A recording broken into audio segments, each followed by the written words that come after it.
It tastes like a sugar cookie, but if you took out the sugar and added beef broth.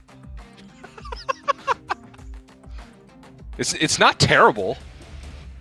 I mean, yeah, it sounds like, I don't know, a savory snack for dogs, obviously, but I mean, as a child, it definitely gave me +2/+3. I'll tell you that.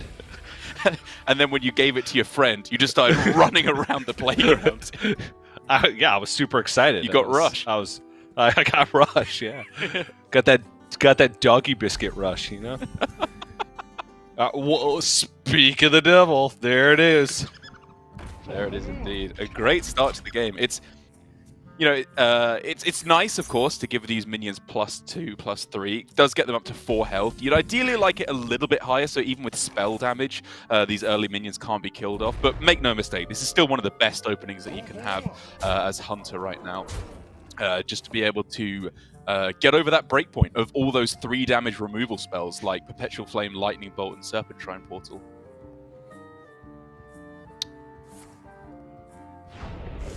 Ooh, wow. Okay. That's a lot of respect.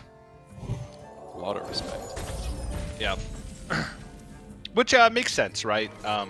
Xiao Wang has the guidance to be able to refill on resources, has Feral Spirits, and has Canal Slogger to stabilize. Yep. And you don't want to fall too far behind on board to where you get to a point where, yeah, sure, Canal Slogger will trade back a minion on board, but you know, you don't have the mana to go for like a full swing back. So picks up another Feral Spirits as well. So this should be pretty smooth quest completion and board stabilization for Xiao Wang in the next few turns. Things starting to slow down now for Glory, but having done 7 damage at the start of this game, and potentially more to follow as well, he's kind of already done a lot of what you need to do, to be honest, in this matchup. If there's no Canal Slogger, then I think he can have a real chance of turning this one around. But with this hand for Xiao Wang, the pickup of, well, anything to do here realistically, I suppose you go for this one, get rid of your overloaded mana crystals, and then follow up with the Wand Maker afterwards. But because he's got that Canal Slogger in hand, I think this game is just looking really clean for Xiao Wang, especially with some premium discovers off of that guidance. Yeah, and even picks up investment opportunity off the Wand Maker. So, Lightning Bolt 2. This is going to be pretty explosive. To be quite honest, won't be able to get. Well, I guess technically could get the second quest completion next turn, but yeah, it would take some help from both Primordial Studies. Oh no, could just go Canal Slogger, Lightning Bloom, Feral Spirits. Exactly. Which is just pretty good. He'd overload for 4 going into turn 6, and then he can just, I don't know, spend the rest of his mana on the Primordial Studies, the Auction House, whatever it may be. Yeah. From Glory's perspective,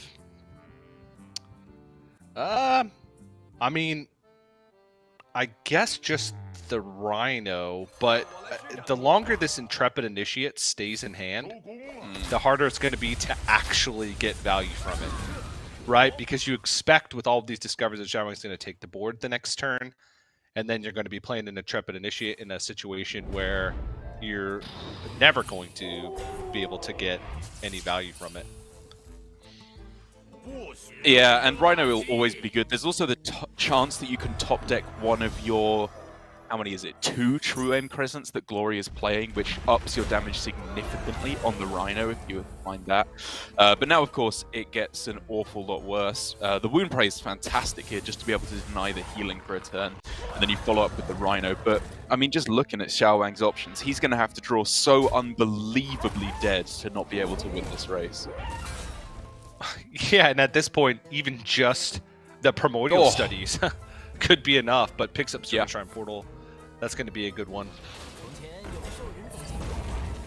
Another taunt. Yeah, nothing's going face for the rest of the game. It's going to have to be burned from hand alone.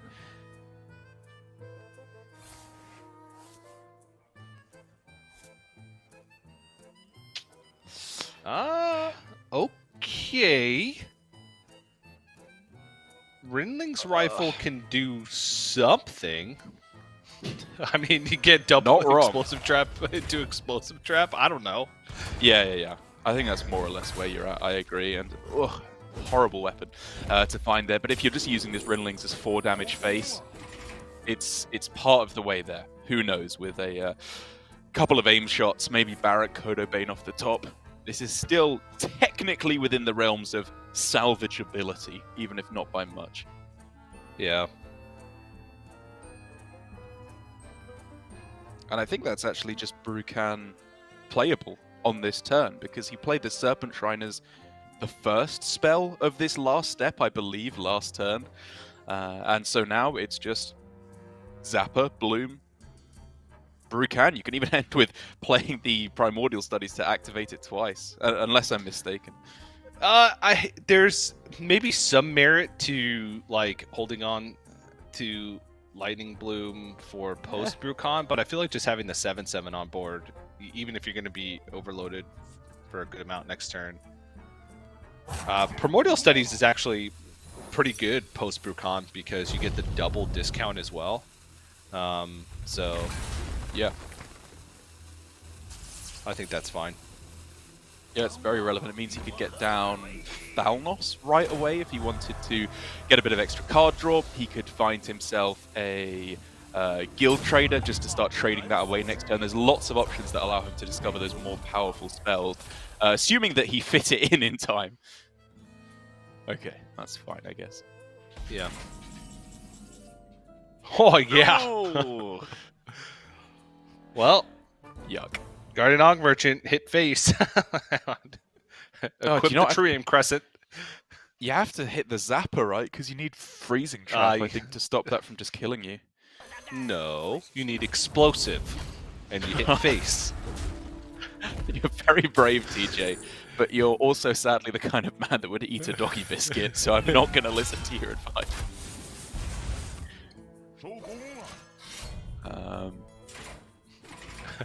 I don't know if I've been staring at a screen for too long and have gone blind, but no, I'm not seeing anything right now. Yeah, me neither. Okay. We can imagine what's happening, though. Glory picked the freezing trap, and then promptly died, regardless. Yes. Does that sound about right? In a Using our timely imaginations? fashion. Yeah, he will shuffle off this mortal coil. I agree.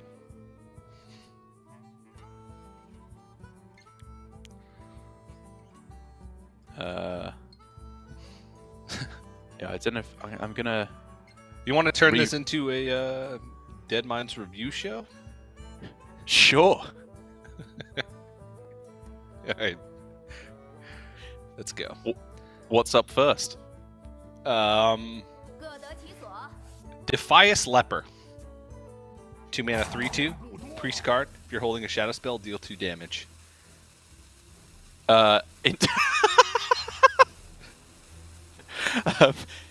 I'm going to say entirely underwhelming, much like a doggy biscuit. We saw it yesterday, and there was just never a shadow card in hand. Priest doesn't have enough card draw to support it. That's the whole... I saw it for a second. That's the whole reason why it went black, because our producer was just trying to Photoshop a doggy biscuit onto that picture.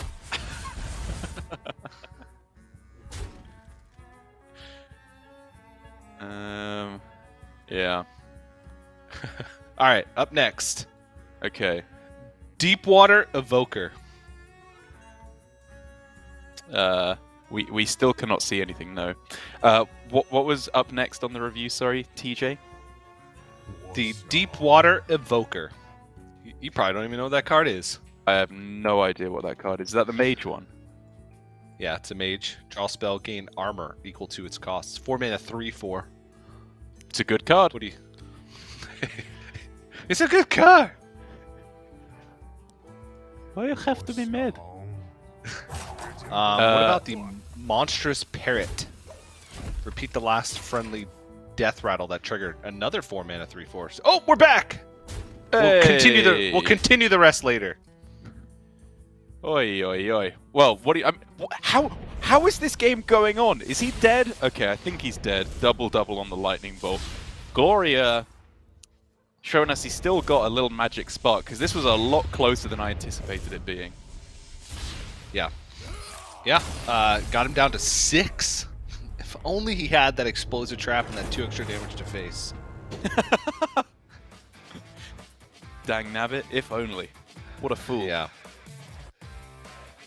But yeah, that's Quest Shaman taking the victory as expected, right? You know, sometimes it can be quite close, but I feel like Canal Slogger's the card that usually swings things back in the other direction.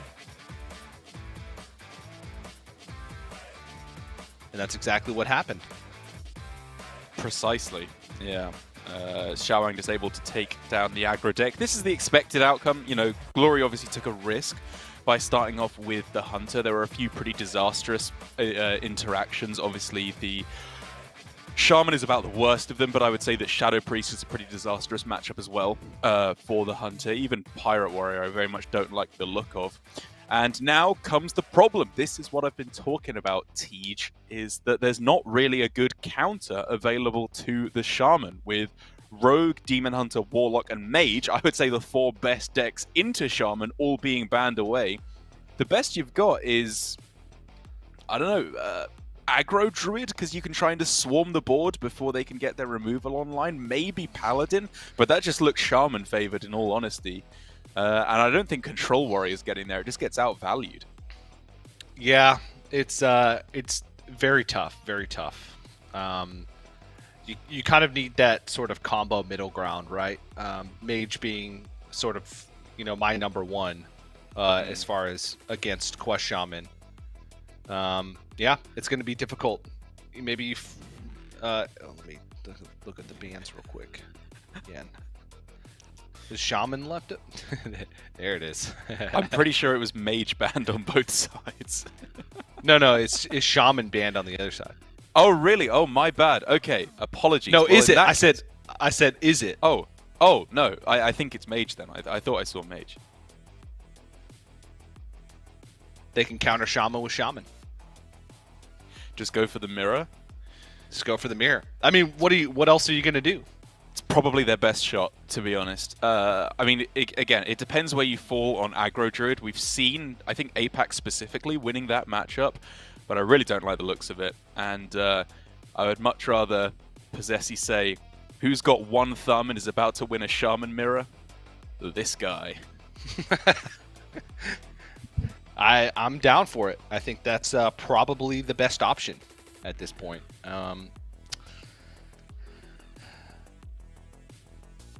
Well, hold on 1 sec. I'm holding. What's the Paladin list? Is Both players, it's just Libram. Yeah. Okay. China have the Sunwing Squawker, the new parrot, but APAC don't. APAC's list is just very, very old school, which I'm not a big fan of, to be honest. Yeah, I bet you aren't. I don't know. Maybe you just put your faith in Libram Paladin. Though Libram Paladin, I don't think has ever won a game on an official Hearthstone broadcast ever. That's where you're wrong, TJ. Paladin's been popping this weekend. Nalgadan almost reverse swept a series with it. Like it's taking down the aggro decks pretty consistently. I just think against Shaman is where it starts to struggle, because if you don't get down Libram of Hope on like turn 7 latest, you just get Brukand, and then your tempo is nowhere near big enough to fight back. And that's why Possessy is doing exactly as I predicted, going for the Quest Shaman and trying to take on the mirror. I do think, as you said, this is honestly their best shot. Shaman is just too powerful in this format to find any better counters. Yep. And the Quest Shaman mirror can get kind of messy at times. Oh, yes. I would say. It's sort of this weird matchup where usually one player takes the stance as the aggressor and the other as sort of like the, I don't know, control, what if you want to call it, resource response. Yeah. But there can be some big swings in the game. You know, if you get like an early life lead and you have the quest lead earlier, it doesn't matter because your opponent can swing things with a like a good lightning bloom turn. And then in the late game, it's about those charge calls, right? Getting those out first and being able to kind of keep tempo on your side with these big minions. So no player is ever really ahead, I guess is the way to put that. Yeah, you need to be very cognizant of the two factors that you're balancing in the matchup, or I suppose 3 factors really that you're balancing in the matchup, which is tempo, resource generation, and quest progression. If you fall too far behind on any of them, then you can just lose the matchup. You can obviously try and go all in on any one of them in particular and win the matchup that way, like just tempoing out the game at the start, going for an early charged call, getting in there when your opponent doesn't have any removal can win you the game. But if, for example, you go too all in on tempo and they have the removal, then you just have no quest progression, no value left over, no resource generation. You lose that way. If you go all in on greeding it out, then maybe you're too vulnerable to the tempo. It's a difficult matchup to balance, but one that I think offers a lot of creativity to the players. We get to see very clearly where their head is at in the matchup. Yep. Possessi went for the full keep on studies and guidance, just to be able to have some plays earlier. Guidance, one of the best cards, easy overload. It also lets you kind of plan your turns out a little bit better, because you get information on those resources very early on in the game. So I'm a fan of that keep. Also, primordial studies can get you some much needed tempo early on in the game, and the flexibility of it, right, to just be able to play down like a 0-mana zapper at any point to fit that overload curve. Yeah, I think it's been big stonks up on keeping Primordial Studies in the mulligan since the mini set as well, because Multicaster obviously needs as many different spell schools played as possible to draw more cards, and Primordial Studies is the one arcane spell in your deck, so keeping that does just very often give you 2 card draws at the start. Guidance does not have a spell school, however, I'm pretty sure. You need to play a different nature spell, which here incentivizes, I don't know, Rock Biter weapon on turn 2. It seems pretty clean, right? You just use it to take out the 1 thief and then curve very nicely into a 2-draw multicaster on turn 4.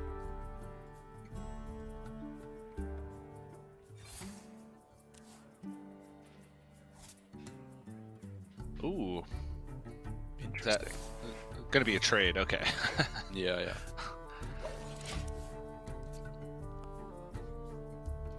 Well, obviously this means that he is weaker going into his multicaster, but that by no means, apologies, has to be the play on turn 4. It could be the case of Novice Zapper plus a portal, just a portal, double Zapper plus the portal.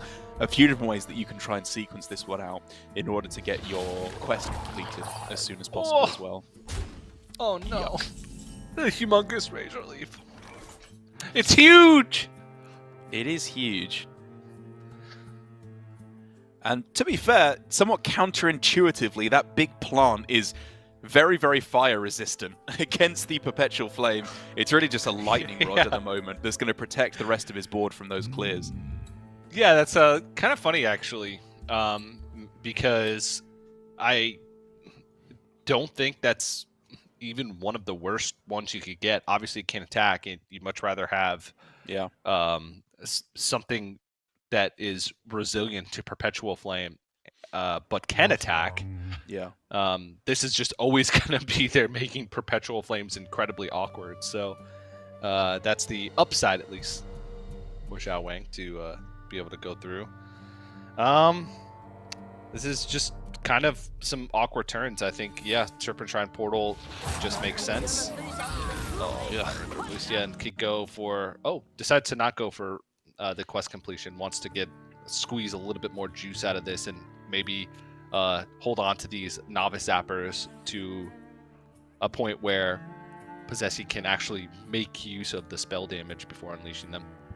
Yeah, that's right. I think that the Novice Appers just do not do enough here. If they have Perpetual Flame, you're giving them a premium couple targets for it. And given that he can very possibly, or very likely, I will say, go multicaster next turn, he can then follow up with possibly using the Perpetual Flame as the final level of Quest 1, so he overloads his crystals more effectively. Or there's a good chance he will have just drawn Overdraft by then, and at that point he can go for a big Zapper plus... Perpetual Flame play and unlock all his crystals at the same time as well.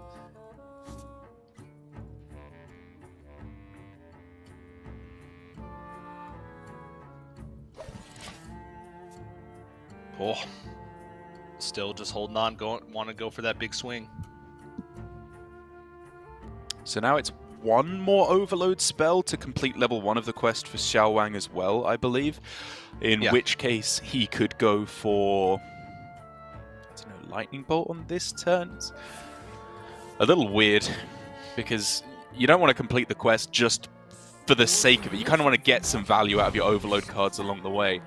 But okay, before that there wasn't really anything too valuable that he could do with it. Now it's a little more interesting.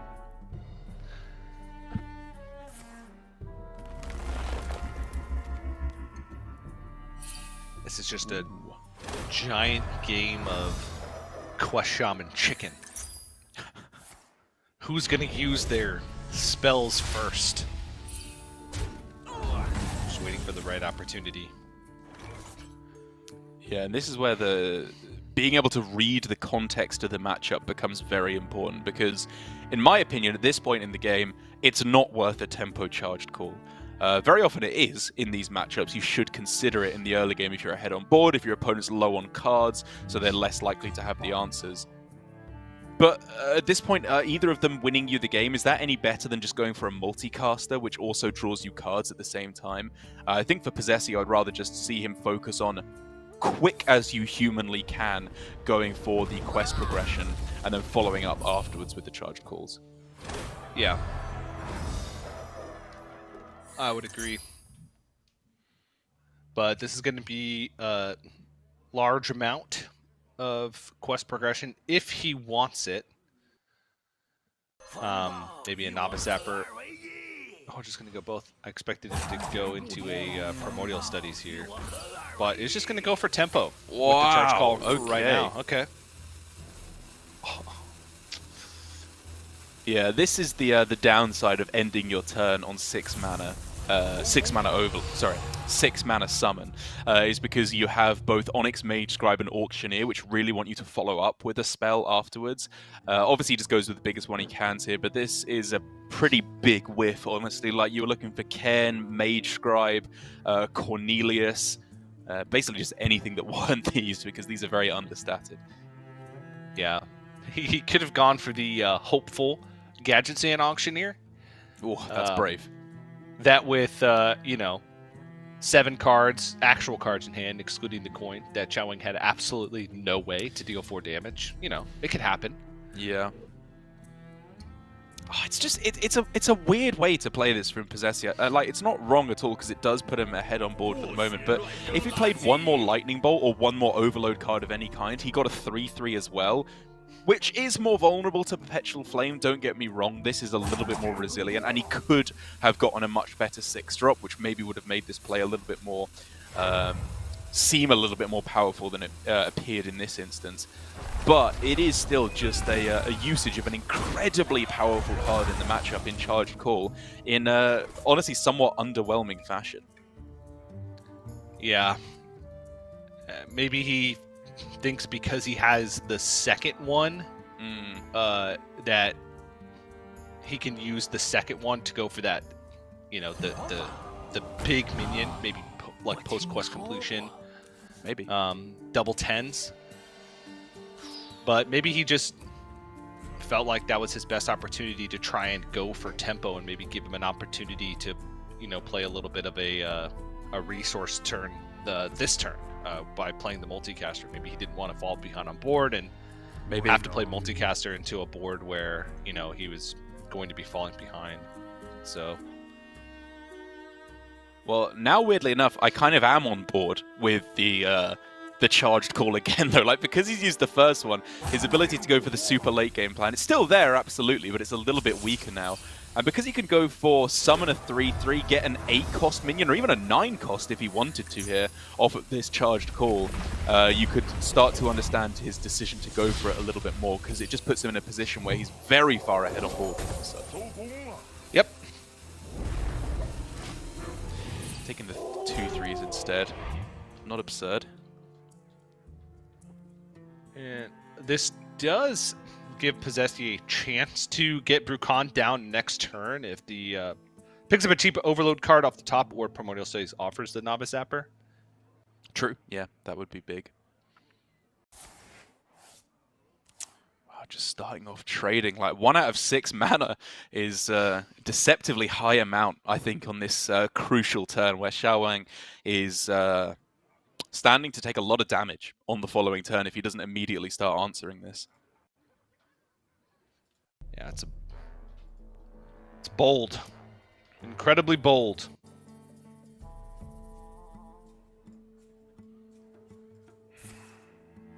Whoa, that does not feel good. That board did not get a lot worse. No, it didn't. Alright, well. Ooh. Landslide? Okay.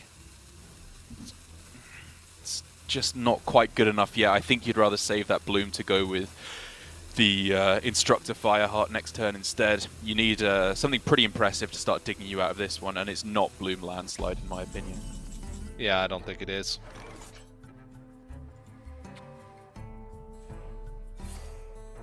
Right, we're looking for Zapper. There it is. Okay, Brucon's coming down. Big deal. Yep. So, a lot of follow-up to the Brucon as well. Charge Call and Instructor Fireheart. So I would say Possessy's got a pretty big lead now. I mean, we could be looking at lethal damage next turn. Rockbiter weapons 6 from hand already. There's a big board, though. Xiaowang's very likely to clear it off. Ooh, okay. Now things are getting spicy for Xiaowang. If he can get himself a Novice Zapper off of that Primordial Studies, all of a sudden he's dealing 4 damage AoE. It's not perfect anymore, but he can still go for Mini Mage Bloom into the Landslide as well, which will still deal that crucial 4 AoE. Yeah. Wow, okay. Oh! Well, all right then. What are you even taking? These are all premium. Like Landslide and Torrent both give you guaranteed cleared boards. I guess Torrent you should take just because it's cheaper. But Lightning Bloom gives you so much capability to go for either rapid quest progression or just a really, really big Instructor Fireheart next turn.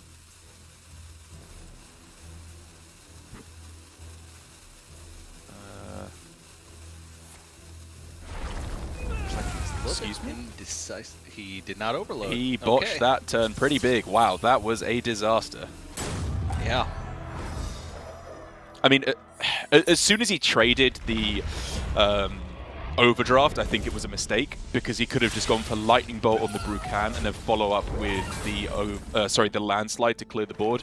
But Xiaowang literally just forgot the text of that card, and therefore he's in a much, much worse position. He's very possibly just dead on this turn. Or like a lot of players do with Quest Shaman, is just assume that you always have overloaded mana crystals, because it feels like you do, honestly. Should I check? Nah, not worth it. I definitely do. Wait, what is Possessy going for? Couldn't he just go for Devolve and then like a bunch of... Oh, okay, he gets it anyway. Oh, sure, this is just even more likely, yeah, because he can just get a single rush. Apologies, Possessy. He's finding the even more likely way to get himself lethal. And that's going to do it. A bit of a blunder from Xiaowang. Honestly, the first cracks that we've seen from the Chinese team, who I thought up until this point were playing some really, really good Hearthstone today and yesterday. Yeah, and you can see Xiao Wang's pretty beat up about it because game specifically means a lot, right? We talked about just how strong Quest Shaman seems to be in this last year staying environment where you can get rid of all of the decks that can prey on it. That is going to be a big deal because now the Chinese team is in the exact same spot as APAC was previously, where they had to take the risk and go for the mirror matchup as their best option. But they don't have the mirror match to fall back on. Exactly. So they can't even do the same thing. It's how a lot of these theories feel like they're coming down to. It's the Shaman mirror that puts one team in such a good stead. Now all of a sudden the counter, as we were talking about, as you said, that Xiao Wang has access to, we could see Aggro Druid, that's not great. Face Hunter, that's not great. Shadow Priest, that's not great. Pirate Warrior, that's not great either. It's just all generic aggro decks are the only things they have left access to. And of course the Libram Paladin slotted in at the top, which it performed very well for them yesterday overall, but it's very far from a counter to Shaman, even if you want to be generous and call it like a 50-50, which I don't think it even is. No, I don't think it is.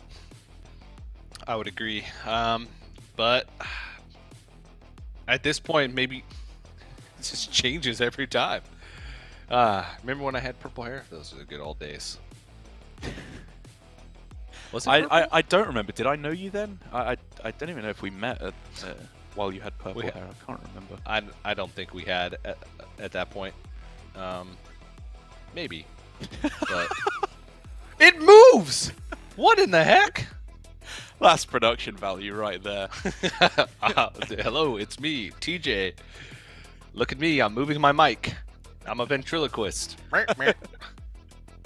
He sounds like the world's worst Rick and Morty character. Hey, look at me, I'm microphone TJ. Hey, I'm moving. Hey. Oh. Yeah. So what were we talking about again? Oh yeah, Quest Shaman. Oh yeah. I'm throwing out the Warrior. You're just going Warrior? Okay. Yep. Any reasoning behind that? No. Can't say fairer than that. Wiggle, wiggle. I don't know. I just feel like it's like the most powerful option in a vacuum. I don't know. It's got some 3/4s in there. Yeah. Right? No, you're not wrong. I think I'm taking the Druid. I think I just like the look of Aggro Druid. Like, we've seen a couple times that Aggro Druid has the ability to not only... Sorry, I'm sinking below my camera box. It's not only had the power to obviously do what aggro decks do and beat up on these combo decks, it's actually been able to upset the anti-aggro lists because it's got a couple of very powerful combos that the other aggro decks don't necessarily have access to. Number one is just go wide, smack your opponent with a big buff. Other decks, aggro decks don't necessarily have wide board buffs right now. But then there's all the nonsense you can pull off with the Oracle, the Brawler, and the big taunts as well. Oh, sorry, not the Brawler, the Battle Guard, apologies. And copying big taunts multiple times. And just going for like a big composting, something like that can trip over the Shaman. But clearly, Murphy disagrees. He's taken your idea and going for the Pirate Warrior, the Scourge of Ladder for me at the moment. I can't see anything but this deck, it seems. And I've got to say, having played a lot of Quest Shaman myself, I'm not complaining. I like this matchup. I think it's pretty good for the Shaman. Yeah. Though the Pirate Warrior at times, especially with its fun new toys, can just have these monstrous starts. Yeah. And even beyond that, right? Once you do actually have quest completion, if you get to that point, there's some pretty insane high roll potential with the Juggernaut. So you can see games end fairly quickly from that point on, if they haven't ended already. So nice little start here from Murphy, the double 2/2s.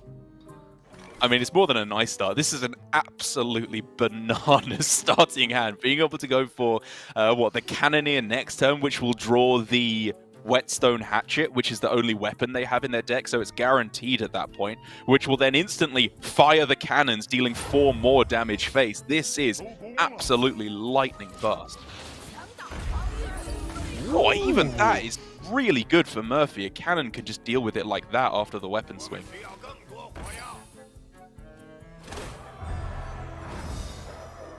Here.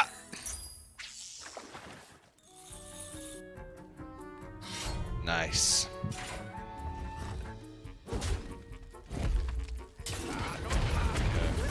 Nice. Nice. Okay. Well, however, that's Possessy can unlock his crystals this turn, right, by going Overload first. Possessy, I think.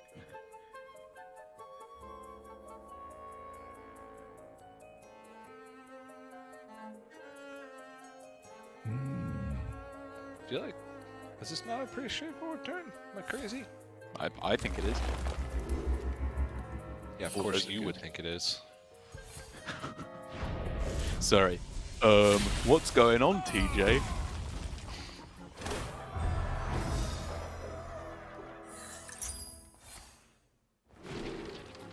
Oh, what a turn.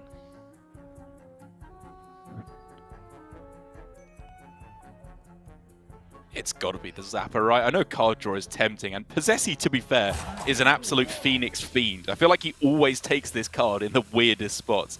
But Zapper's just Zapper. It's so good. But that's a Phoenix. Shut up. Yeah, he picked the Zapper. All right. Ooh. Mr. Smite himself picked up. Possession's on the clock. It's not pretty good right now, but I don't know, 2 turns time. Like, he's got pirates to play. He just wants ways to spend his mana, and he's got that, right? It's fine. Oh, he even swings after to buff the smite a higher percentage of the time. That's an aggro player right there.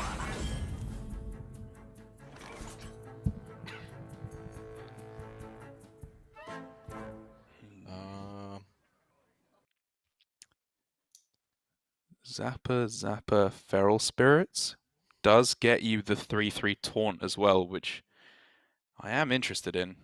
yeah, however, you could overdraft too. Next turn, yeah, or this turn, I suppose, yeah. Yeah, you'd overdraft in between. Oh no, you couldn't do it. You wouldn't do it in between. There's no, he wasn't overloaded going into this turn. Yes. See, I did it. I did the thing. I job, have an team. overloaded mana crystal. Man, if I had a landslide, I'd be pulling a Xiao Wang right now. I don't think you can do that on broadcast. Strictly illegal. Oh, the cannons as well. Like, Murphy's just playing a card every turn, and it's kind of winning him the game right now. Possessy can still do some strong stuff. Like, he's got... Okay, that's a good card. If he goes Zapper, that gets him up to 3 overload, 2 spell damage. Still only dealing 5 on the overdraft, which is really annoying.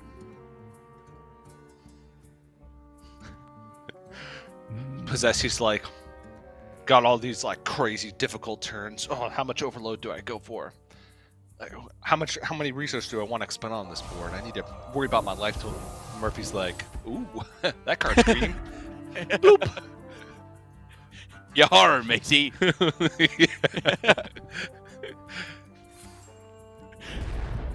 What does this thing do? Let's find out. Whoa, gonna plunder me booty. Stop, TJ. You can't say that. It's pirate speak. I know it's pirate speak, but you can't just drop that on me out of nowhere. You know what I'm like. Okay. Well, interestingly enough, Mr. Smite is probably actually not the play on this turn now, because the Goody 2 Shield's coming up for the second time this game, weirdly enough. In this instance, for Murphy, is actually just the nuts. He was obviously hoping for Anchorman rather than Broom here. It's a bit of an unfortunate... well, 1 out of 3, because he's already drawn one of his Anchormen. But the point still stands that he gets another Divine Shield, He gets to rush everything else in and clear a lot of the board. Yeah. A little bit low on resources at the moment. But that Mr. Smite in hand is at 8 attack? It's buff. Yeah, 8 or 9, I think. Because 1 went on to the... Actually, wait, no. It's not 10, is it? No, because the Stumble No, Anchorman had 10. 1. Yeah. It's 9. Is it really 9? Wow. I think it is 9. Yeah, because I don't think it was the even in hand for a turn. Like, maybe it is. No, it was. Okay, it's somewhere between 8 or 9. It's an average of 8.5. Actually, we'll bring it down to an average of 8.2, just to account for the error of it possibly being 7, which I don't think is that likely. So 8.2. So it's, we'll call it somewhere between 6 and 10, just to account for the possibility of me being dumb. Yeah. But I think it's on the higher side, so we'll... okay, 8.1. 8.2. I'll give you an 8.1. Okay, 8.2. You got it.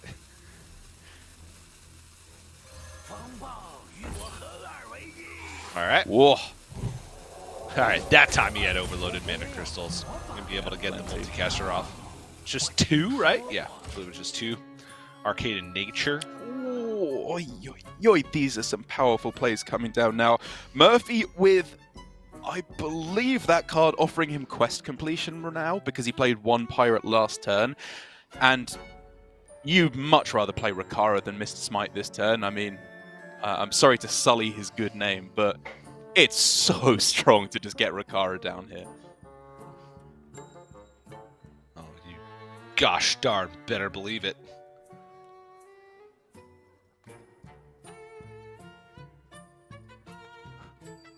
Is Murphy just in shock at how good this draws? Okay. Maybe he's thinking of whether or not to trade, what he trades into. Maybe you're wrong and it's not quest completion. Has happened before. You were right, unfortunately.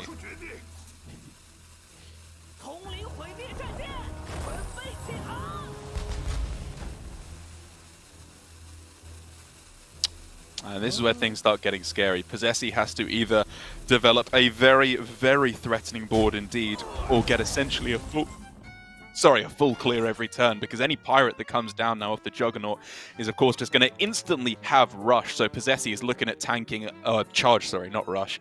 So Possessi is going to be tanking a lot of damage in the coming turns. Yep. So we are, what? Charge call is at 5? It's an 8. It's an 8 drop. Oh, it's an 8. Wait, what? He summoned his 3/3 elemental?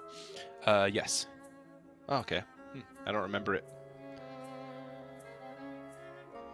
It doesn't remember you. Oh. And it's kind of debatable as to whether you'd rather have a 8 or a 9 drop, I think, right? You could go for, obviously, the Canal Slugger first, like Blackwing. If you can get that, would be fantastic on 9 mana, but a lot of the other ones are actually kind of underwhelming.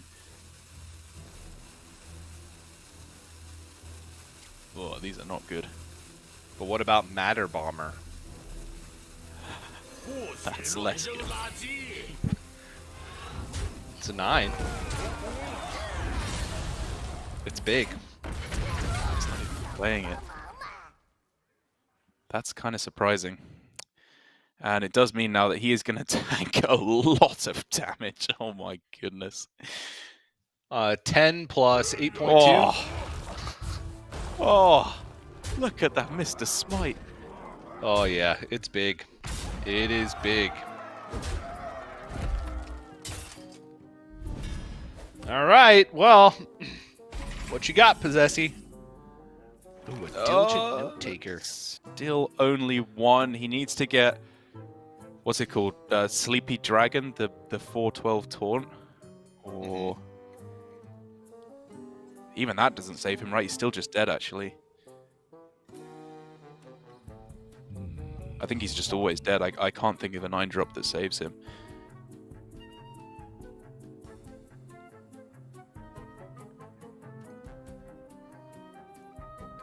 Can't even overload anything to change it. Can't even get 2 because of the overload with Diligent Note Taker. Mm-hmm.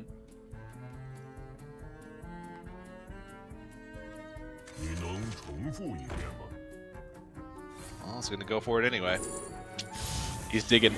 Gets Ysera. That's obviously doing absolutely nothing. Possessi concedes, and all of a sudden, the blunder from Xiao Wang that gave up the mirror earlier on is at last avenged. Murphy getting the win with the Pirate Warrior is such a big deal. Getting these unlikely wins really does completely change the whole texture of the matchup. And all of a sudden, it's looking pretty good for China after an even 1-1, where even though they had 1 win apiece, Possessi and the rest of APAC, I think, were very far in the lead. Whereas now it all falls on the shoulders of Alu Temu to get the final 2 wins if he wants to get that first point for APAC. Yep. And what do they respond with is the big question here for the Asia Pacific team versus the Pirate Warrior. Well, in terms of the best counters to Pirate Warrior, it's a little confusing, right? Because you can go for the anti-aggro decks, but quite clearly it's not just a pure aggro deck. Like, it functioned like that in that game, but it could have gone on for quite a few more turns because of the generation from the Juggernaut just summoning pirates every single turn and giving you more weapons for removal as well. And so just going for all-out anti-aggro with, say, the Control Warrior that APAC have, which is an incredibly anti-aggro build of the deck. It tops out at Sour Fang. There's no Rattlegore, there's no Mutinous, there's no any of the anti-control cards. It's just all anti-aggro with even double Warmall Challenger slotted in there. It's tempting because you can just hopefully exhaust all of their threats, but once the Juggernaut comes down, honestly, I just think you get beaten by that card alone. You have no threats that you can stick. Like, maybe if you can resurrect a couple of Stonemaul Anchormen with Sour Fang, you can just get there. But I think that it just doesn't get there in the end because the Juggernaut offers so much removal as well as aggressive potential with those cannons every turn and the weapon as well. And so I think therefore they have to instead look at one of their aggro decks, maybe the Druid, as I was talking about, to try and just go for a more aggressive game plan. Yep. Wait, do they have Control Warrior? They have Control Warrior, yeah. As well? I just don't think it's good. Yeah, I don't think it's good either. I was going to say maybe they could take a page out of their own book and go with the mirror match again if they had Pirate Warrior, but they don't. So there goes that plan out the window. But yeah, Aggro Druid, I would say the strongest, or one of the strongest, if not the strongest deck, kind of in a vacuum right now. Mm-hmm. So it feels like it always has game against everything, right? So I'm going to go ahead and, do something that I don't normally do, Derek. And I'm going to say, you're right. Thanks, Teach. Yeah, no problem. I got you. Wait, no, I take it back. Control Warrior. Control Warrior? Nah, it's not good. I don't know. I mean, if it's not Druid, for me, it's Paladin. I think Paladin is a reasonable way to go as well, because obviously in Last Hero Standing, you have to consider not only, or this version of Last Hero Standing, I should say specifically, where you have more than 3 decks to choose from. You have to consider what can also win the next game. And Druid can do that, of course. You could just win this game and the next one. But you have to be afraid of anti-aggro picks. You have to be afraid of, I guess, Shadow Priest that can maybe beat you in the early game. And then you'd have to take the win next round. But Paladin, in terms of its ability to win this game and the next one, I think it could do it, because all the decks left over are just aggro decks, which Paladin has actually been doing reasonably well against. It's just survived the early game and then gone for these big taunts later on that just stop aggro dead in its tracks.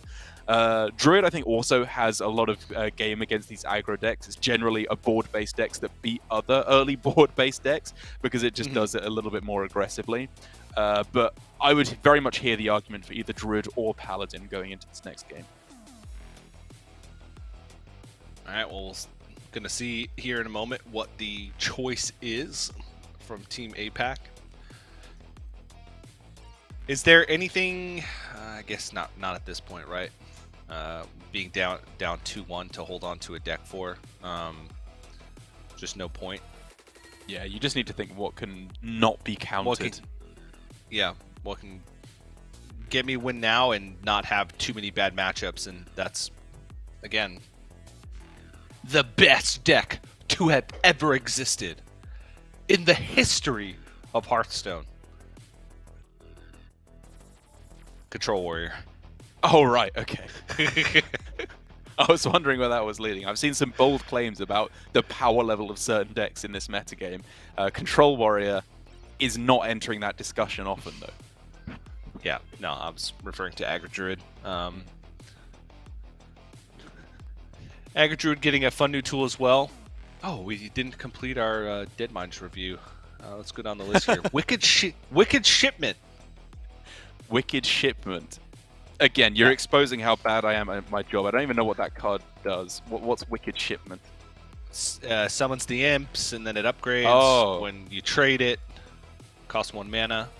It's bait. Zeus sucks. Don't listen to anyone who's telling you otherwise. Okay. Apologies then.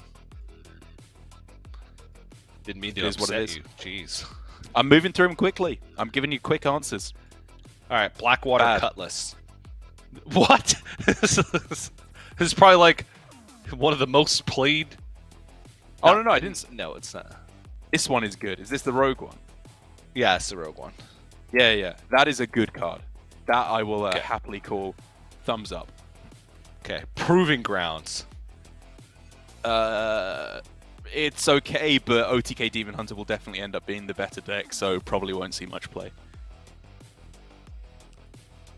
Wow, Debbie Downer over here. Jerry Rig Carpenter. It's insane. Oh, never mind. I thought it was Control Warrior for a second. I was about to just throw it in your face. Sorry, Teach. That's okay. Yeah, there we go. It's the Druid. I didn't want to be cool anyway. Whatever, man. Sorry, Teach. That's okay. I'll get over it eventually. Sometimes you're the bird, sometimes you're the worm. It's not a competition. We can both have opinions that are correct. Can we? I'm pretty sure it's a competition. Okay. Well, 1-0 to Derek then, and 2-1 to China right now, as Ali Temu has to get a double victory, back-to-back, 2-time Aggro Druid champion, Ali Temu. Yep, that's what they call him, the 2-time. I can't see the list, Derek. You're gonna have to tell me if there's anything funky going on here. In APAC's Druid list, I mean, it's the newer version with Jerry, as I just recently rated it a good card, with Jerry Rig Carpenter and Sow the Soil, in order to give you a little bit more card draw and a little bit more ability to go wide, and also just more ways to benefit off of a wide board. I think that's what I really like about having Sow the Soil in these lists, is that at just all times in the game, even if your board is just a bunch of 1/1s and 2/1s from like the I don't know, the squirrel, the adorable infestation, whatever else, it's always threatening. Your opponent always has to come up with an answer, or you're going to hit them with one of composting, Sow the Soil, or Arbor in the best case scenario. And then they're just dead from there. There's very little that your opponent could do about that. Yeah. And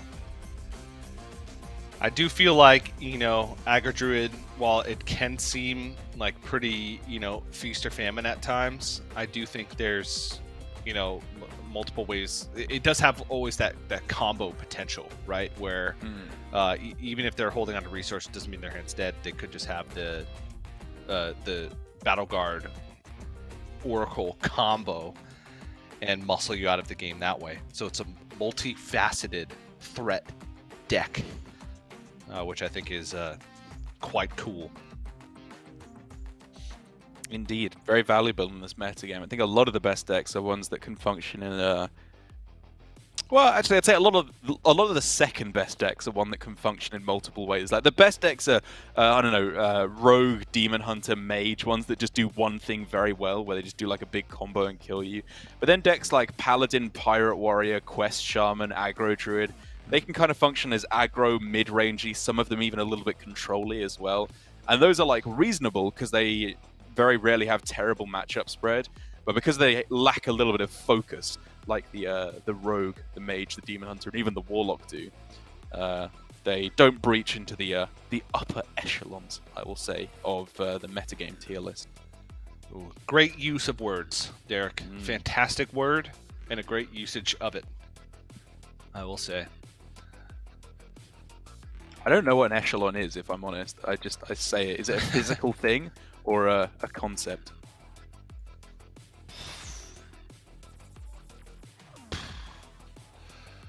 Let me look it up.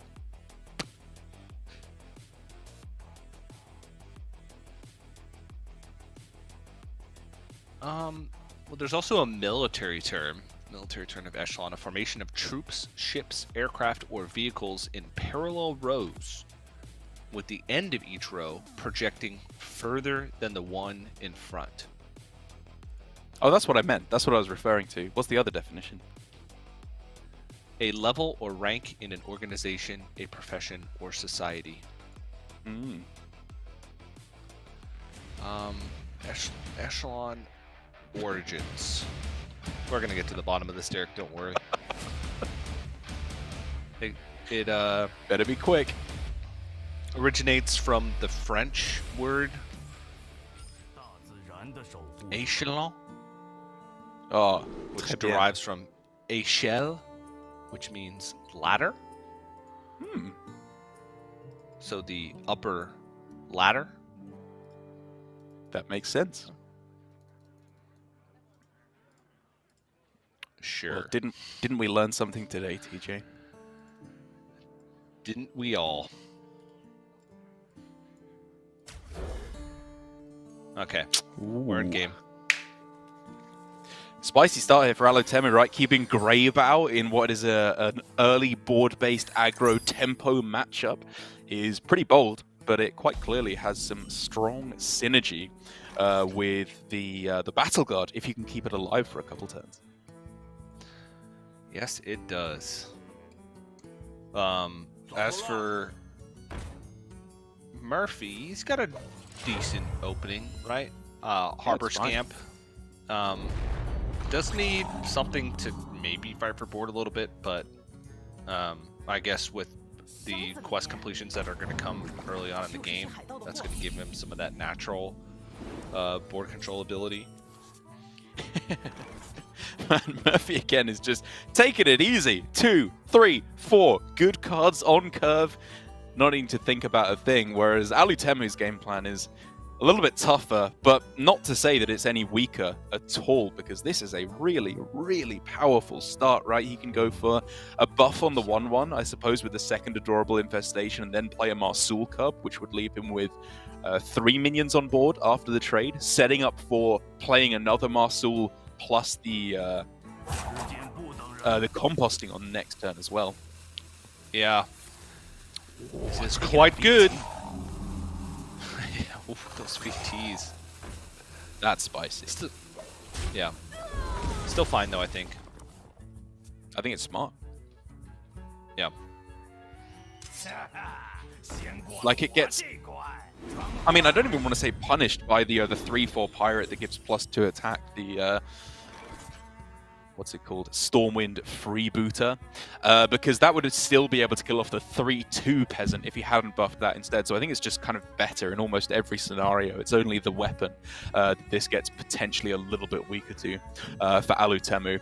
And the upside that he gets from this now is multifaceted. He could just go for the straight up composting on this turn, trade in the peasant, which looks very powerful. He could go for sow the soil, would not be absurd as well alongside the composting.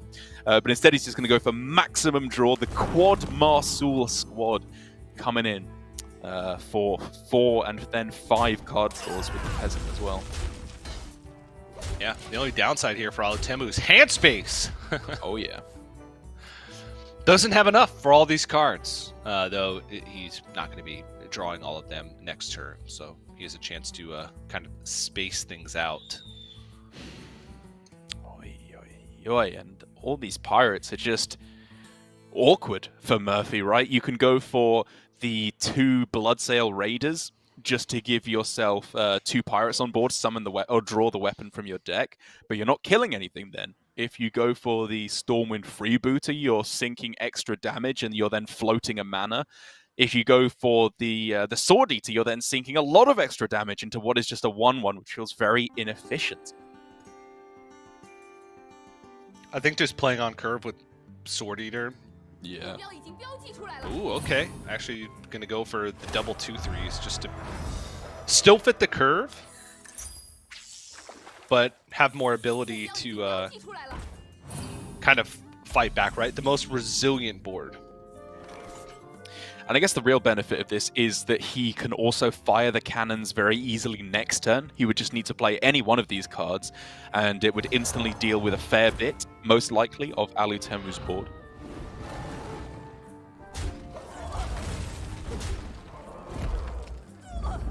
Like, this is probably just getting swept up. You can go for the weapon, the Fogsail Freebooter, to deal 2 damage to the Panther, and then obviously, swing into whatever survives.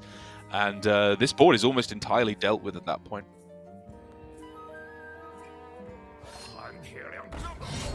Okay, or this instead. Huh. Okay, gonna see if it hits the Park Panther. Yeah! Nice. Ooh. Very nice. But we got to remember now that while this is all good for Murphy, he's keeping up on the board. Like, this mid game is not disastrous for him at all. Weirdly enough, it's Alutemu that has the inevitability right now, not the quest egg for Murphy, because even though Rakara is eventually going to come down, probably on turn 7, I guess you'd suppose, after the 2 pirates come down next turn, Alutemu is building up towards some super, super powerful combos. As soon as he draws the Oracle of Elune, he can go for Oracle, Battle Guard plus double Greybow, and Pirate Warrior really struggles to deal with big boards like that. And it's not like Alutemu has to pass the turn in the meanwhile until he finds that big combo. He has powerhouse plays every turn along the way until he gets there. Yeah.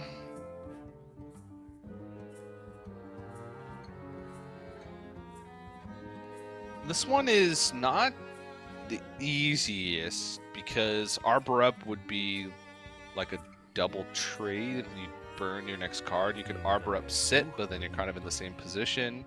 Yeah. Could go like dump more cards, like go Battle Guard, Aug Merchant, Cherry Rig Carpenter or something weird, but then again you're in kind of this awkward position.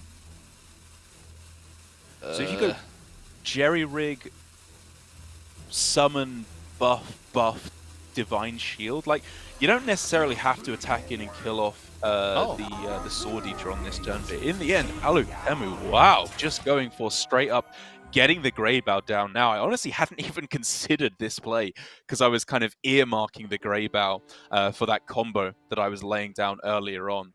But this does still allow for that combo once Teacher's Pet is found, and it means that Greybow right now can start getting some of that repeated value, which means that I actually like this play from Alutemu, despite shouting about how much I love the alternate use for Greybow here. It just means he can immediately start getting some strong value from it. Yeah, which is, again, you mentioned the huge wide boards of Greybow, very difficult for Pirate to do. Just Greybow in general, because there's always going to be something to trade into, and it's hard for them to have enough like sources of damage to kill everything off the board, isolate the Greybow, and then kill the Greybow. So this is going to get pretty difficult.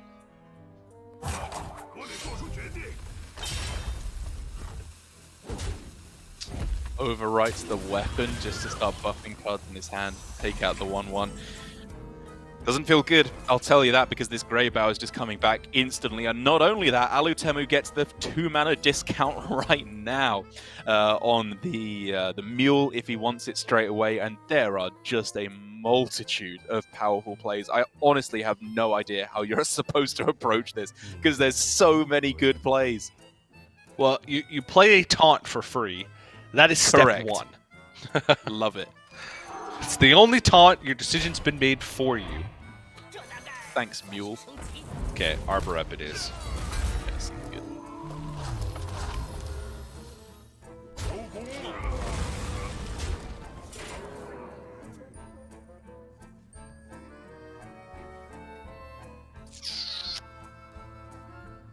I think that opens up Fog Sail Freebooter. Now I can't exactly remember how many quest steps have been done, but I think one was played last turn, which means that Rakara can be played on this turn.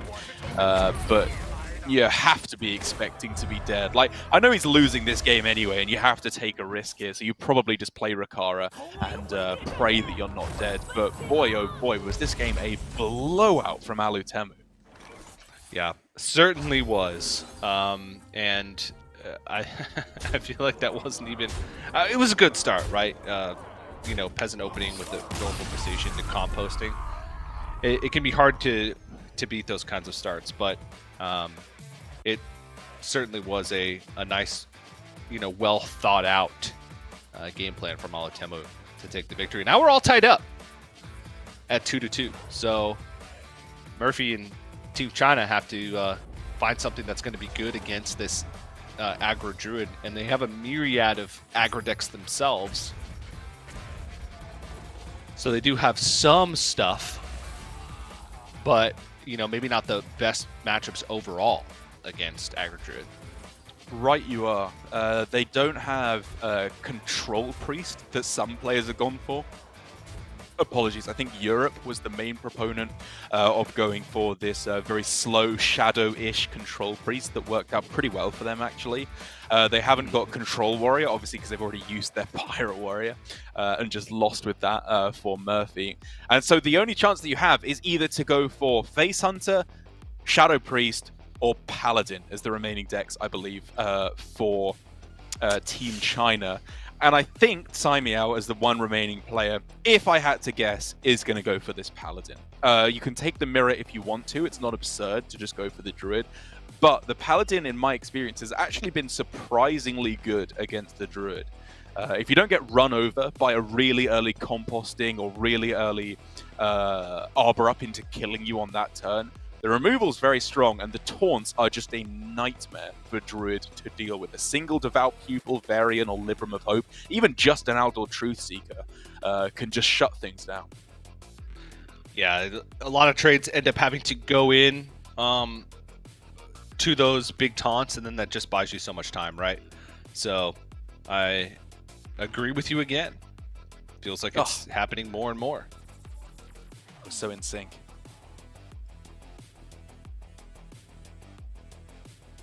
All right. That was cool. All right, here we go. Paladin it is.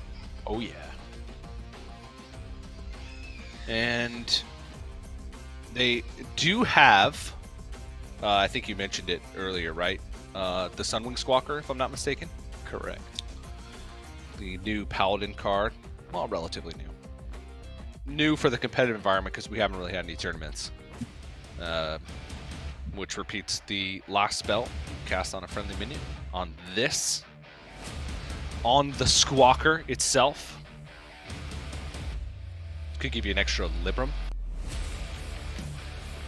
Could give you a couple different kinds of Libram, right? Because the Libram of Wisdom is nice, but one of the things I didn't really realize when this card was first announced is you can just target your minions with Libram of Hope, and then all of a sudden your Parrot, in addition to being a 3/4, is summoning you an 8/8 Divine Shield with Taunt, which is just such a powerhouse play in the late stages of the game. The kind of thing that just shuts down these Aggro Druid on the spot.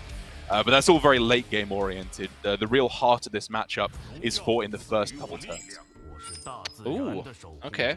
Well, that's an interesting start here for Tsai Miao. Has the Attendant and a Libram? Do you keep City Tax is the big question. I want to say no. If you've got the kind of hand that already has a 1-drop and a Libram, I would rather just focus in on getting ahead on board. Not keeping the Libram of Wisdom is a little surprising, because I thought that synergized very nicely with just being able to buff up this 1-3 and start taking some value trades. But Saimiao disagrees. Instead, I would imagine looking for just more powerful curve options with his minions. Yep. And does find decent curve, right? Squawker will have a spell to copy because of the Knight of Anointment that's in the hand. And Alutemu, I mean, his start is okay, right? At least he has plays in the early stages, and Park Panther can come back from nearly any board once you get to turn 4. A practical play, a responsible play, but I'm pretty sure he was considering if he should go for Shark there and take the 3-1 rather than the 1-3. Obviously, it allows him to push more damage and could just trade very happily up into the 1-3 Attendant. However, things could go pretty disastrously wrong if a couple of 1-1s or a Broom came along to rush in, and so he just takes the more sensible play of a 1-3 Taunt, which is still just a super strong start to the game. Yeah.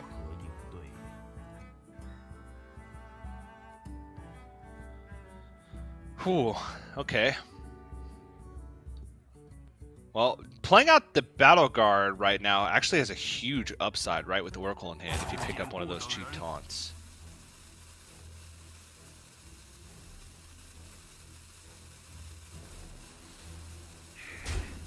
Yeah, but the question is now, because even though Paladin lacks a lot of removal, like if you play this Razormane Battle Guard, it's pretty likely gonna live. The question is just how do you capitalize on that? Do you not want to save it for this big combo? Because if he goes for Oracle of Elune next turn... Apologies. Oh no. Maybe you should take over. Derek! I mean, I liked where you were going. I wasn't really sure where to take that point. I'm sorry, I'm back alive. If you play the Oracle of Elune first, then it's still a good chance that it will survive the turn, and you can then follow up with the Razormane Battle Guard afterwards. Now, however, that the rest of this board has been cleared up, it looks a little bit more dubious as to whether this Oracle will survive the turn. Dubious, bruh. Sorry, it just came out. It's cool, bro. Still taking it slow. The Park Panther's there, so just gonna try and go for the Battle Guard Oracle Loon synergy. Park Panther most likely slated for the next turn, but I feel like Saimiao is fine with this going a little bit slower, right? Allows him to kind of set up his hand, get as much value from this Squawker as he wants. Yeah, it's really good in every situation that doesn't involve Saimiao playing 2 Grey Bows or 2 Teacher's Pets on the same turn, because everything else for Alutemu is probably just a little bit too slow to keep up with LGD Saimiao once the late game kicks in. However, if Alutemu does have that, if he does find one of these 5-drop taunts for turn 6, then his board may just be too big for Saimiao to answer unless he gets Lord Barov to clear up anything.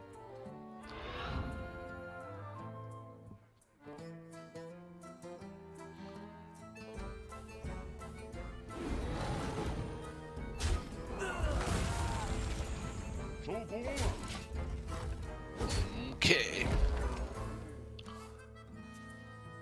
Give me a Squawker impression.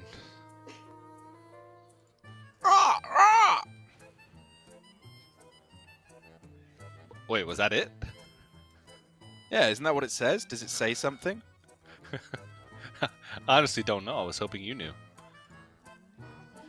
I definitely don't know what it says in Chinese, so we can't test it.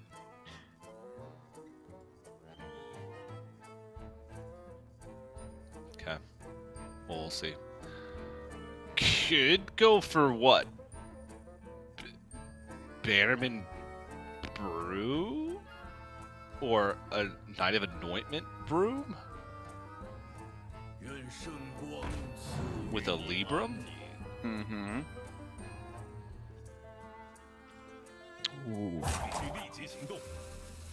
I mean, no matter what, I think at this point, I just want to start playing repeated Librams as soon as possible. Like, get it on one of the rushes, you know, sacrifice it off, trade in, play it again. Just make sure that your Devout Pupil is as cheap as possible next turn. And with this line, I think Saimia makes it so... Oh no, he can't play both the Bannerman and the Devout Pupil, but he can at least play one of them. And that, for Aluteru, is a very spicy top deck indeed. It's tempting on this turn, make no mistake. But am I allowed to suggest Hero Power Pass on this turn into double Battle Guard, double Teacher's Pet next turn?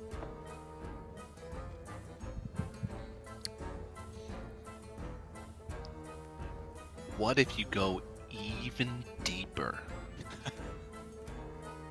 You Hero Power this turn and play an Oracle Balloon. That's brave. Why is that better? You get to play 2 1/1s as well? Or something else that comes off the top. Fine. Think it's a little too risky. Like, if they have a single Libram of Justice, your game just ends. Like, you are out of the game at that point. Unless you pick up the second Oracle Balloon off the top. Sure, okay. You could play 2 Jerry Carpenters instead. Don't I look Nah. Yeah, idiot. Nah, this is quite good. Quite good. Samuel has some options, right? At least to put some stuff in the way.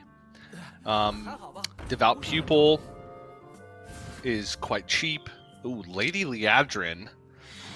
Once the Libram of Hope start rolling, that's going to be good for the reasons we talked about earlier, where Druid really does not like big taunt minions that they have to sink all of their juicy minions into.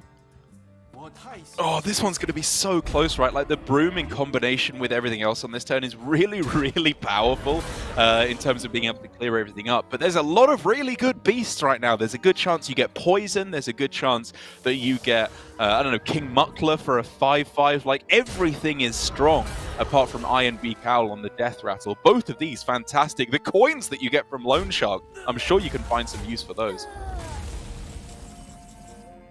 Yeah, you can empty your hand even more. Oh, couple! Disgusting. Filth.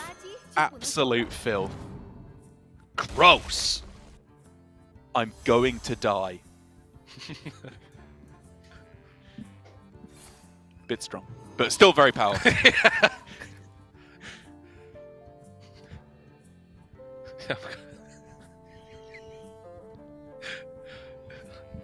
I was going to keep taking it further, but you can't take it any further than that. You just went all the way immediately. That's me, 0 to 100. Yeah. I'm always one composting away from literally dying.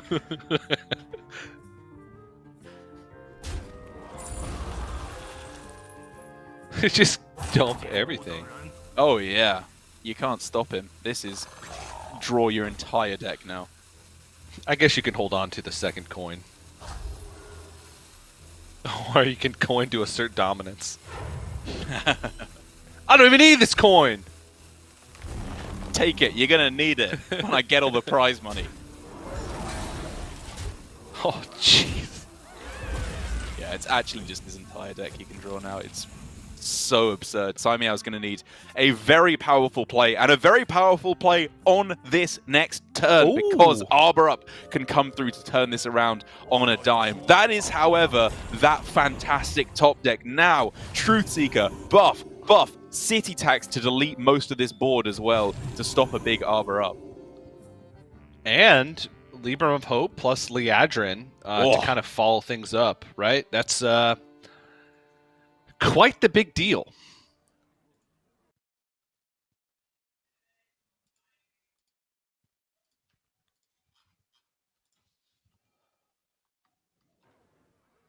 I would be surprised to not see City Tax. There it is.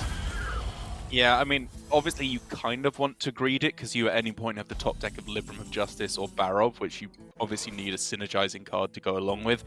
But what if they just play Arbor up? They're so likely to have it at this point in the game that you really need to have a contingency plan for that.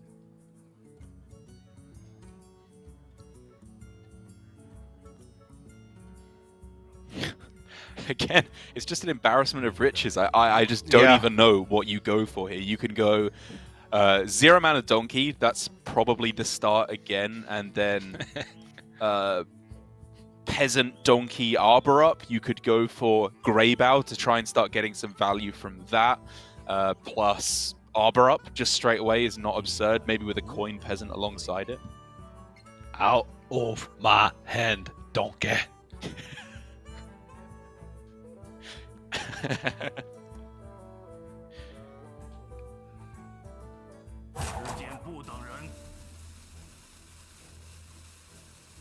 And I don't know if you know this, Derek, but right now it's the elephant in the room, and it's really bugging me.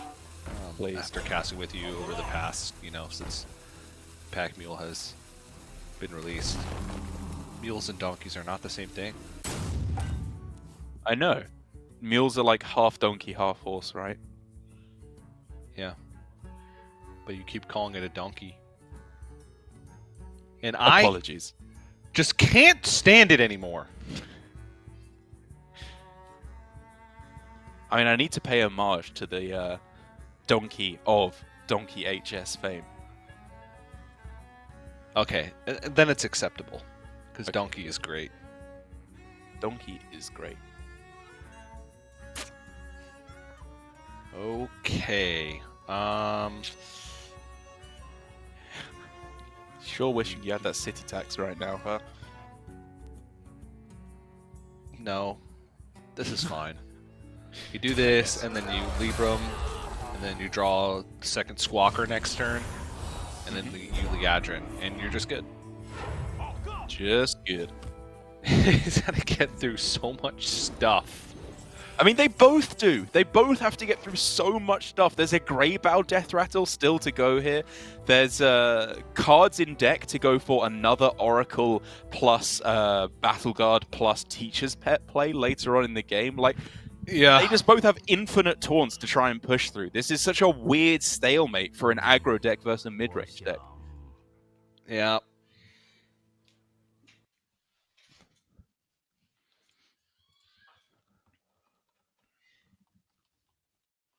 And again, I don't even know what to do.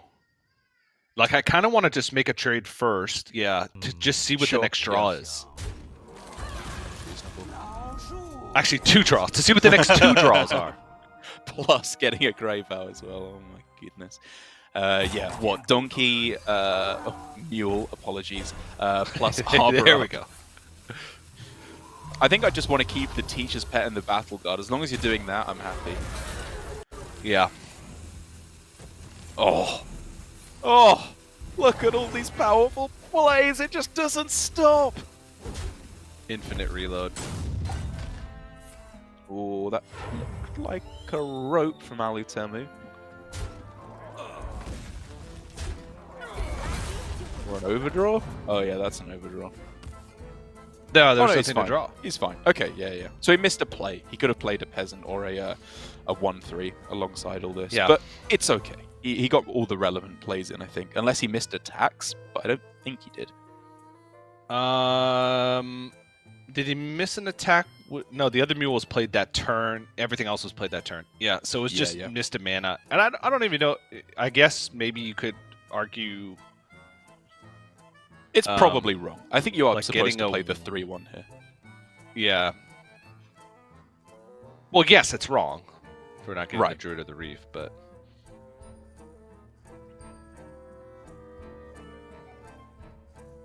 Well, it's still threatening lethal with Arbor up on the following turn, so it demands an answer from Meow, which he can deliver in the form of killing off the... I guess, the Grey Bow here with the 1-1. I mean, this is the real punish of not playing the Druid of the Reaper, so you actually couldn't trade, right, into a 1-1, which opens up all of a sudden the possibility for Lady Liadrin to actually answer and stop your opponent from hitting lethal. This is kind of a big punish for Alutemu's rope, actually.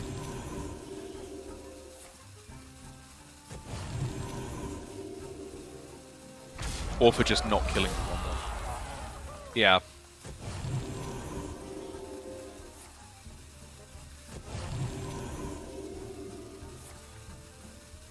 Okay. How much damage are we looking at? I think 22? Or 23, sorry, with the hero power as well. So, Park Panther is... Oh, no, it's lethal. You go... It's, what, 14 on 17 board. plus 8. It's 25. Oh, no, 26 with the Adorable Infestation. With That's the Adorable lethal. Infestation, exactly. I think it's just lethal. Yeah. It's exactly 26, right? 12, 14, plus 8 is 22.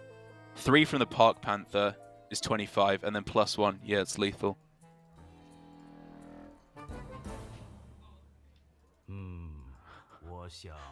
I think he's counting. I think that's his counting face. That's his I've counted face. And this is his I'm going to kill my opponent face. Oh, no, wait. No, this is right. No, that's not right. He buffed the rush minion. Literally... That was the one minion you didn't want to buff. Oh, no! No!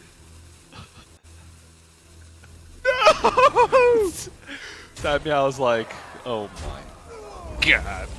Alutemu, you saw it! You saw the lethal! Why? Oh!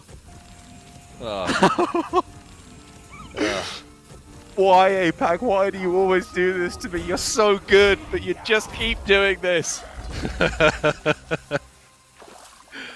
That's brutal. That is brutal. I think it's okay. Still, yeah, I think it's still fine. He's just winning. Like, even a Libram of Hope is not stopping him here. I mean, it's a really, really, really big Libram of Hope. But even then, just look at all this stuff on the board. Yeah, even if Alutemu had to trade everything off and then end the turn with Oracle Battleguard Teacher's Pet, like, I think we're, you know, still in a good spot there. So this is +8/+8, right, that it can give. So that's 16 health, plus a Divine Shield that you need to chew through. I think that's still just Child's Play, right? Yeah. With the 3-1 rush as well. You can even have 2 3-1 rushes with the Oracle of Elune, so that's another 6 damage effectively from hand. It just has to be lethal. There's 28 attack on board. Well, there's going to be 24 attack on board, right? 14 plus 12, 26. There's actually 30 attack on board. It's definitely lethal.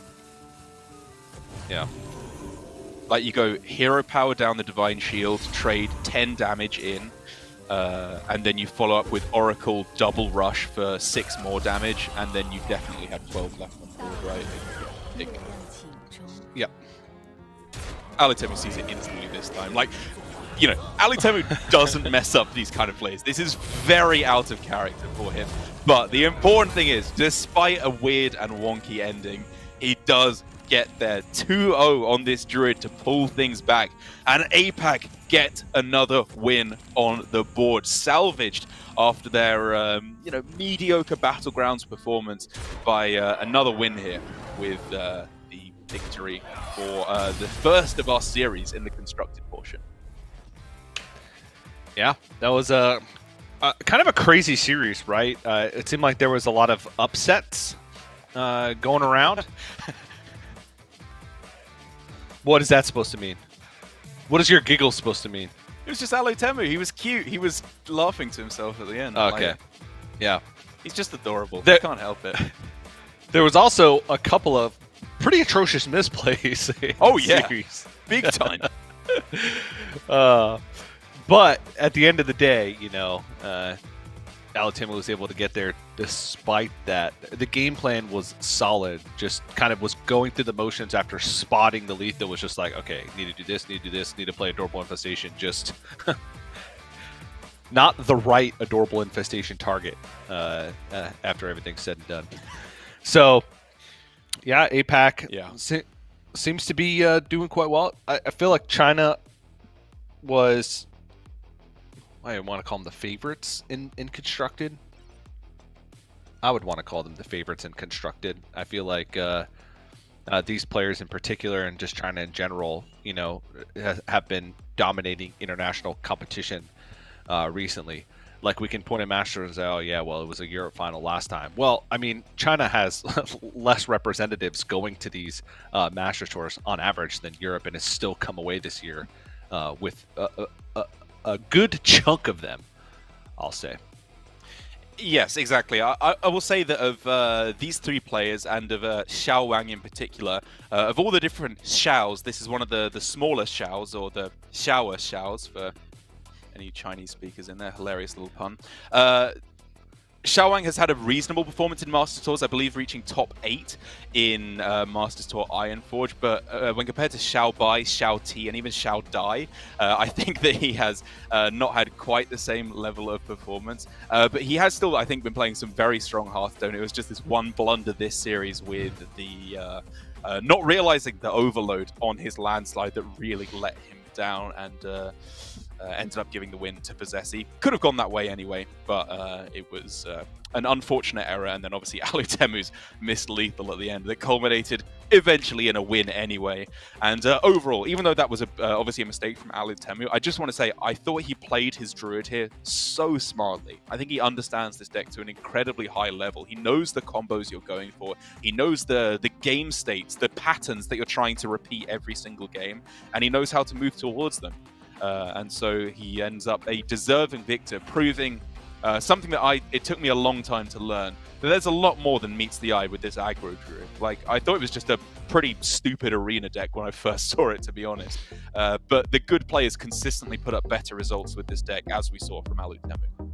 I mean, it's been refined over time, right? I feel like, you know, now with a couple of the new toys that it's been able to get a hold of, with the Druid of the Reef and the Jerry Rig Carpenter, and also just kind of the lists having so much time and so much sample size of games, right?